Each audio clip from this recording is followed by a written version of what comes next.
How to play Brawl Stars on your PC with Bluestacks.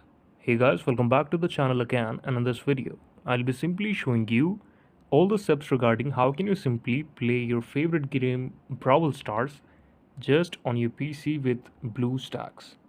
For this, I will show you some of the genuine steps for this. Like here, I have note down for you.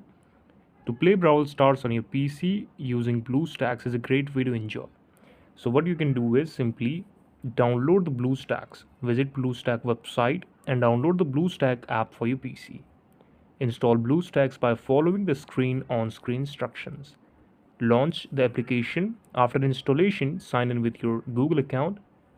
And the third step is install the Brawl Stars.